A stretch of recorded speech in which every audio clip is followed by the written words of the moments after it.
सहायक पोलीस निरीक्षक सौ प्रतीक्षा शेडगे, वाहतूक विभाग, बंड गार्डन पोलीस हवालदार अतुल केकान, संदीप भांडवलकर, किरण मोरे, आकाश गायकवाड इत्यादी कर्मचाऱ्यांसह आज सकाळपासून रोडवर ट्रिपल सीट हेल्मेट नसलेले तसेच वाहतुकीचे नियम मोडणाऱ्या विरुद्ध कडक कारवाई करत चलने केली। नागरिकांवर कारवाई करून या चुकीच्या पद्धतीने वाहतूक करून वाहतुकीला अडथळा ठरणाऱ्या वाहन चालकांवर कारवाई केल्यामुळे वाहन चालक धास्तावले आहेत।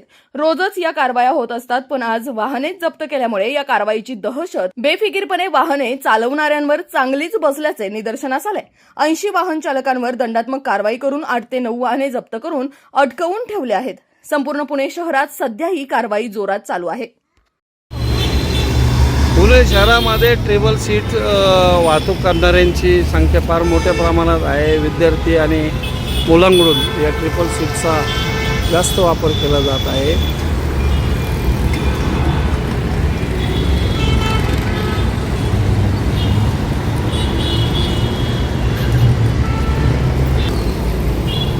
कडक कारवाईचं धोरण पोलीस डिपार्टमेंटने केलेलं आहे। स्वतः इन्स्पेक्टर आणि काही कर्मचारी रोडवर उतरून या भागामध्ये मोठ्या प्रमाणात ट्रिपल सीटवर कारवाई करत आहेत।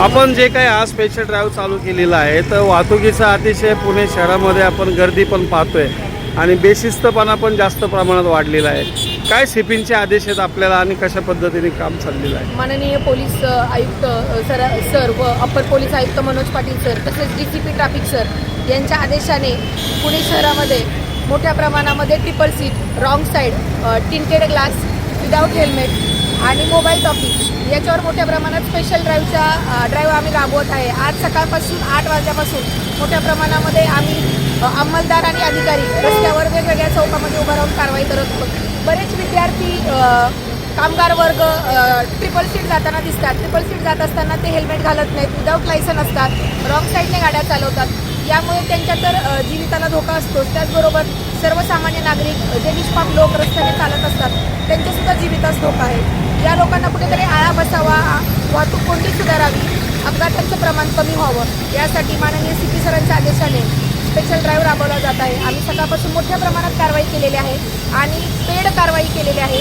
सर्व वाहन चालकांना आमची विनंती आहे की त्यांनी ट्रिपल सीट गाड्या चालवू नये, अन्यथा त्यांच्या गाड्या जप्त केल्या जातील किंवा त्यांच्याकडून पेड कारवाई करून घेतली जाईल। या कारवाईने किती दहशत याच्यावर बसणार आहे या कार्यकर्त्यांवर किंवा गाडी चालवणाऱ्यांवर आपल्याला काय वाटतं? आम्ही ज्या ट्रिपल सीट गाड्या सकाळपासून पकडलेल्या आहेत त्या सर्वांकडून आम्ही एकतर पेड चलन करून घेतलेलं आहे आणि काहींच्या गाड्या आम्ही जप्त केलेल्या आहेत की त्यांना समज मिळावी की यापुढे आपण ट्रिपल सीट गाडी अशा प्रकारे चालवू नये, रॅश ड्रायव्हिंग करू नये। तर बऱ्याच विद्यार्थ्यांनी किंवा लोकांनी आम्हाला आश्वासन दिलेलं आहे की यापुढे आम्ही असं ट्रिपल सीट गाडी चालवणार नाही, कुटुंबाला घेऊन असं ट्रिपल सीट जाणार नाही। या अगोदर समुपदेशन वगैरे काय केलंय का वाहन चालकांचं, विद्यार्थ्यांचं वगैरे असं? यापूर्वी रस्ता सुरक्षा अभियान राबवला गेला मागच्या महिन्यामध्ये। यावेळेस आम्ही वेगवेगळ्या शाळा कॉलेजांमध्ये जाऊन wrong side driving, triple seat driving, mobile talking याबाबत समुपदेशन केलेलं आहे। तरीसुद्धा नागरिकांमध्ये तेवढ्या प्रमाणात जागरूकता नाही आहे, त्यामुळे शेवटी मग कारवाईचा बडगा तुम्ही कारवाईचा बडगा माननीय वरिष्ठांच्या आदेशाने आम्ही सुरू केलेला आहे आणि आम्ही आज चांगल्या प्रकारे कारवाई केलेली आहे। यातून उद्देश हाच आहे, चलन पेड करून घेणं हा आमचा उद्देश नाही, तर यातून नागरिकांनी ट्रिपल सीट जाऊ नये, वाहतुकीच्या नियमांचं पालन करावं हा आमचा उद्देश आहे। Thank you so much. अशाच नवनवीन बातम्या व घडामोडी पाहण्यासाठी आमच्या चॅनलला लाईक, शेअर व सबस्क्राईब करा। टॉप न्यूज पुणे जाहिराती व बातम्या देण्यासाठी संपर्क मुख्य संपादक कैलास गायकवाड।